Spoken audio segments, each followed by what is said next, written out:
Umugoroba mwiza kuri wowe ukunda gukurikira ibiganiro byacu hano kuri Jo Satire TV. Nizere ko umugoroba wawe umeze neza, natwe tumeze neza. Turaje rero kugira ngo tubagezeho update y'umugoroba. Kuri uyu mugoroba rero nkuko twabibonye kare, abaturage ibihumbi n'ibihumbagiza bari bateraniye kuri stade hariya Igoma, aho bari baje kureba abayobozi bashya M23 yashyizeho, ndetse mu by'ukuri baje no kumva neza imigabo n'imigambi aba bayobozi babafitiye. Wabonaga rero mu by'ukuri umujyi wa Goma wari wakubise wuzuye, ku buryo mu by'ukuri wabonaga ko abaturage banyotewe no kuza kumva ibyo aba bayobozi bagezaho. Bari abantu benshi cyane rero urebye, kuko mu by'ukuri bari benshi cyane, ndetse bisaba ko bagomba no gusakwa. Ngira ngo murabizi neza ko abaturage benshi bagiye bahabwa intwaro mu bihe bigiye bitandukanye. Abaturage benshi cyane mu bihe bigiye bitandukanye.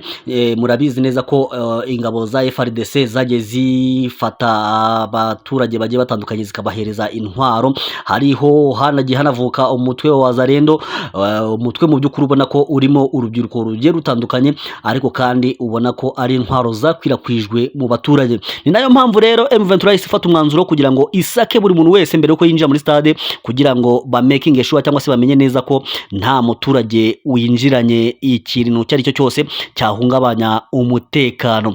Byari byishimo rero aho abayobozi ba AFC M23 bagendaga bagaragaza bamwe mu bayobozi, harimo umuyobozi w'intara ya Kivu y'Amajyaruguru Bahati, ndetse na bagenzi be harimo Ngarambe nawe uzaba amwungirije, ndetse na Shadrake. Aba bayobozi bose rero, ndetse hamwe n'abandi bagiye batambuka bakaramutsa abaturage, ndetse bakagira n'ibyo bababwira. Mu by'ukuri wabonaga ko ari ibintu byiza cyane, abaturage ubona ko bishimye, abaturage ubona ko rwose banezerewe cyane kongera kubona amahoro nk'ayo bafite kugeza ubu ngubu. Ikindi kintu tutabura kuvugaho muri iyi update yacu nuko mu by'ukuri ku munsi w'ejo Felix Tshisekedi Felix Tshisekedi, perezida wa Repubulika Iharanira Demokarasi ya Kongo, yagiranye ibiganiro na Vitali Kamere, aho baganiraga mu by'ukuri kuri iki kibazo kiri hano Igoma, cyangwa se kiri mu burasirazuba bwa Kongo. Ariko kandi ukibaza se koko ariko bakavuga cyane ngo ikintu tugomba kwirinda nuko, cyangwa se ni nko kugurisha igihugu. Aha wakibaza rero ibibazo byinshi, ukibaza ese nticyaba ari igihe nyacyo cyo kuba Felix Tshisekedi yarenga wa murongo utukura yavuga ko atagomba kurenga ngo aganire na M23, bikaba ari igihe cyo kugira ngo baganire. Ese ikindi kibazo wakibaza se niba baba bari ku meza y'ibiganiro, Felix Tshisekedi azemera kwemera ibyo M23 imusaba? Kuko biragaragara ko mu by'ukuri ukurikije aho M23 yaturutse igenda ifata ibice bigiye bitandukanye, biragaragaza, ndetse ukanareba n'umuvuduko iriho, ndetse n'ibikorwa iri kugenda ikora ishyiraho abayobozi. Biragaragara ko M23 niba bari ku meza y'ibiganiro hamwe na Felix Tshisekedi, basha kuzamubwira ati twe turifuza ibi. Ese Tshisekedi ari tayari kwemera ibyifuzo bya M23? Ese M23 yo iri tayari kumva ibyo Tshisekedi ayisaba? Ni hano rero ugomba kuzabikura, ni hano ugomba kuzumvira amakuru yose, kubera ko tuzaba tuhakubereye tugenda dukurikirana buri kimwe cyose, ni mu gihe ibiganiro bizaba bibayeho. Ariko kandi niyo ibiganiro bitabaho, M23 yo nkuko yabitangaje mu bihe bigiye bitandukanye, yavuze ko igomba guhagarara ku kuri, ndetse kuko nta inyuma ifite, ahubwo ifite ari imbere gusa. Ni nayo mpamvu ubona mu bayobozi bimitswe cyangwa se bashyizweho, harimo n'umuyobozi waruhagarariye AFC Diaspora waturutse hanze. Mu by'ukuri biri mu rwego kugira ngo byereke abaturage, cyangwa se byereke n'abandi bakongomani bari mu buhungiro ko bagomba gutaha bakaza kubaka igihugu cyabo bakagiteza imbere kandi bakanagikorera.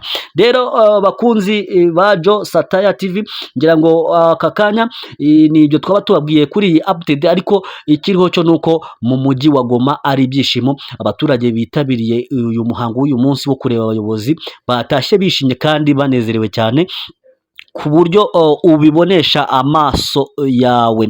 Ngira ngo rero dusubikiye ngaha iyi update y'aka kanya, icyo wakibaza, ese wakibaza se Tshisekedi aremera kuganira na M23?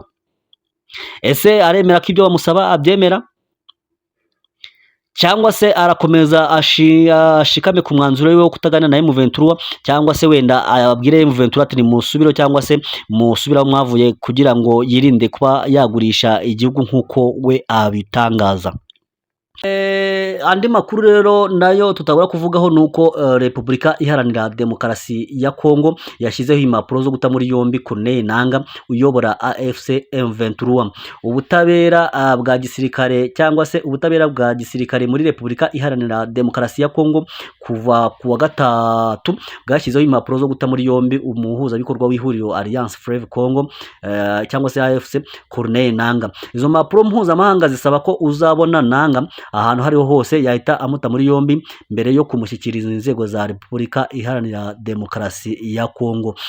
Mbibutse ko uyu Nangaa asanzwe aba ari cyangwa se asanzwe ari kubarizwa muri Kivu y'Amajyaruguru, aho inyeshyamba zo mu mutwe wa M23 zirwanira n'ingabo ya za leta ya Kongo. Izi mpapuro zasohotse nyuma y'amasaha make ashyizeho abayobozi bashya b'intara ya Kivu y'Amajyaruguru, barimo guverineri wayo ndetse n'abo mujyi wa Goma kuri ubu ugenzurwa na M23. Nkuko mu zindi update rero ziri kuvugwa nuko Perezida Kagame yakiriye umuyobozi mukuru wa Falco Pharmaceuticals Dr. Shelne Abbas Hermel, baganira ku bufatanye mu bijyanye n'urwego rw'ubuzima ndetse no gukora imiti. Hanyuma kandi uyu munsi n'ubundi perezida yakiriye minisitiri w'ububanyi n'amahanga wa Maroc Nasser Bourita mu biganiro by'ibanze byo guteza imbere ubufatanye busanzwe hagati y'u Rwanda na Maroc ndetse n'ubufatanye bw'akarere u Rwanda ruherereyemo. Ayo makuru ndetse n'andi ari buze kuza turaza kugenda tubagezaho. Iyo yari update y'umugoroba.